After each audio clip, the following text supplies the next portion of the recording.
Ciao guys, I'm Mameko Chef Sujin.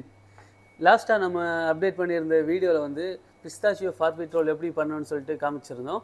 அதில் வந்து soup pastry பண்ணியிருந்தோம். அதோட ரெசிபியும் டிஸ்கிரிப்ஷனில் கொடுத்துருந்தோம். ஸோ இது எப்படி பண்ணணும் அந்த மெத்தேடு உங்களுக்கு கொடுத்துருந்தோம் லாஸ்ட் வீடியோவில். ஸோ அதில் வந்து நம்ம பிஸ்தாச்சியோ கிளேஸ் மட்டும் நம்ம மிஸ் பண்ணியிருந்தோம் எப்படி பண்ணணும்னு சொல்லிட்டு. அந்த கிளேஸ் எப்படி பண்ணணும்னு சொல்லிட்டு இந்த வீடியோவில் பார்க்கலாம்.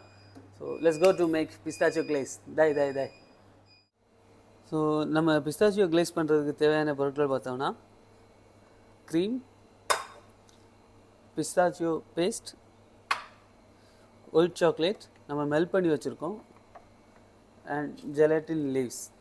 இந்த தண்ணி எதுக்குன்னா நம்ம ஜெலட்டின் லீவ்ஸை வந்து சோக் பண்ணி தான் மெல்ட் பண்ணி நம்ம இதில் போட போகிறோம். ஃபஸ்ட்டு வந்து நம்ம க்ரீம் வந்து ஜஸ்ட் வார்ம் பண்ணிக்கலாம். இது வந்து ரொம்ப பாயில் பண்ண தேவையில்லை. ஸோ க்ரீமை வந்து நம்ம ரொம்ப பாயில் பண்ணாமல் ஜஸ்ட் வார்ம் ஆகிற அளவுக்கு ஜஸ்ட் நம்ம இதை பாயில் பண்ணிக்கலாம். வந்து வார்ம் ஆகிற டைமில் இதை வந்து நம்ம தண்ணியில் வந்து சோக் பண்ணிக்கலாம். கோல்டு வாட்டரில் எப்போதுமே சோக் பண்ணிக்கோங்க.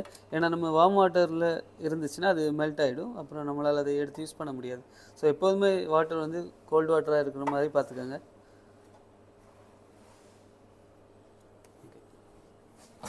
ஸோ க்ரீம் வந்து வார்ம் ஆகிடுச்சு, கொஞ்சம் சூடாகிடுச்சு. ஸோ இந்த ஸ்டேஜில் அதை நம்ம ரிமூவ் பண்ணிவிட்டு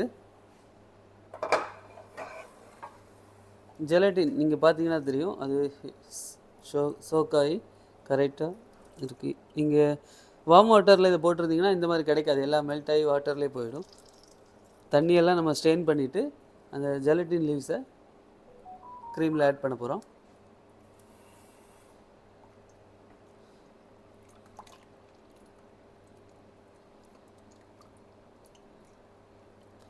கொஞ்சம் நல்லா மிக்ஸ் பண்ணி விடுங்க. அந்த ஜெலட்டின் மெல்ட் ஆகிற அளவுக்கு. மெல்ட் ஆகிடுச்சு.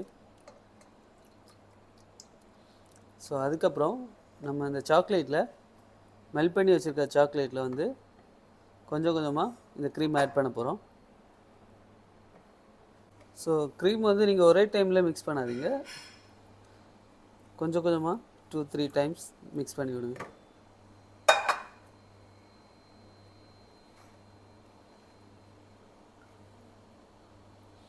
இந்த கிளேஸை வந்து நீங்கள் நம்ம இந்த ஃபார்பிட்ரோல் மட்டும் இல்லை, எந்த டெசர்ட் பண்ணுறதா இருந்தாலும் சரி, பிஸ்தாச்சியோவில் கேக் பண்ணுறதா இருந்தாலும் சரி, நீங்கள் இதை கிளேஸ் பண்ணி டெக்கரேட் பண்ணிக்கலாம்.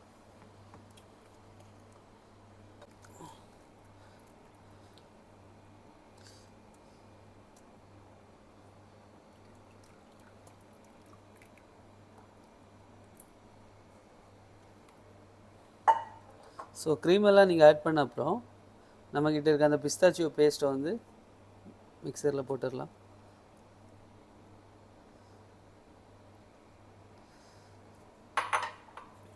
ஜஸ்ட் ஸ்பேச்சுலாவில் ஜஸ்ட் இந்த மாதிரி மிக்ஸ் பண்ணி விடுங்க. மிக்ஸ் பண்ணி விட்டுட்டு நம்ம ஹேண்ட் பிளெண்டரில் நல்லா பிளெண்ட் பண்ண போகிறோம். ஹேண்ட் பிளெண்டர் இல்லைனாலும் பரவாயில்ல, நீங்கள் விஸ்க் இருந்துச்சுன்னா விஸ்க் வச்சு ரொம்ப இந்த மாதிரி லம்ஸ் எல்லாம் இருக்குது பாருங்கள் பிஸ்தாச்சியோ, அது பிளெண்ட் ஷைனிங்காக வர வரைக்கும் நீங்கள் மிக்ஸ் பண்ணால் போதும். நம்ம இப்போ ஹேண்ட் பிளெண்டர் யூஸ் பண்ண போகிறோம், அதுதான் ரொம்ப ஷைனிங்காக கிடைக்கும் நம்ம ஹேண்ட் பிளெண்டர் யூஸ் பண்ணி பண்ணுறதுனால. ஸோ நம்ம பிஸ்தாச்சியோ பேஸ்ட், ஜெலட்டின் லீவ்ஸ், க்ரீம் எல்லாமே போட்டு மிக்ஸ் பண்ண அப்புறம் இந்த மாதிரி ஒரு லிட்டர் ஜக்கில் ட்ரான்ஸ்ஃபர் பண்ணிக்கோங்க. ஏன்னா இதை பிளெண்ட் பண்ணுறதுக்கு ரொம்ப ஈஸியாக இருக்கும்.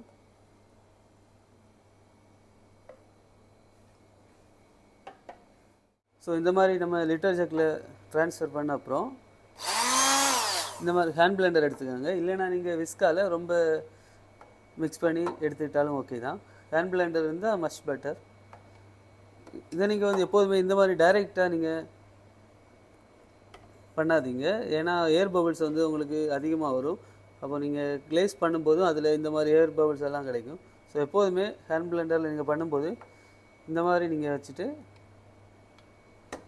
பண்ணிக்கலாம்.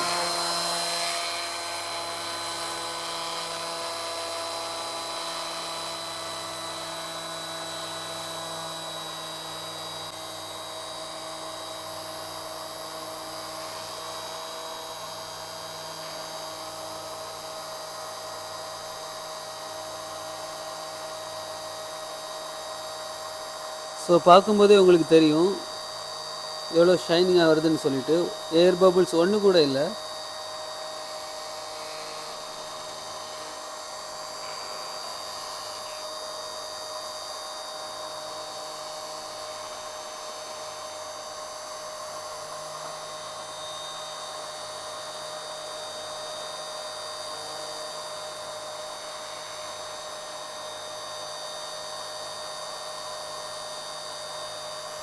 நீங்கள் அந்த கிளேஸில் பார்த்தீங்கனாலே தெரியும். இப்போ என்னோடய ஃபேஸ் அதில் தெரியும்.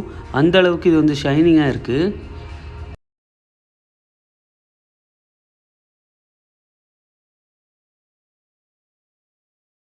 ஸோ கிளேஸ் பார்க்கும்போதே தெரியும் எந்த வித ஏர் பபிள்ஸ் இல்லாமல் எவ்வளோ அழகாக வந்திருக்குன்னு சொல்லிட்டு. நீங்கள் இதை வந்து சில்லரில் கொஞ்சம் கூல் டவுன் பண்ணிவிட்டு 23 டிகிரி வந்த அப்புறம் தான் நீங்கள் கிளேஸ் பண்ணணும். ஏன்னா ஹாட்டாக இருக்கும்போது நீங்கள் கிளேஸ் பண்ணியிருந்தீங்கன்னா அது மெல்ட் ஆகி வெளியே போயிடும். ஸோ உங்களுக்கு ஷைனிங்காகவும் இருக்காது பார்க்குறதுக்கு.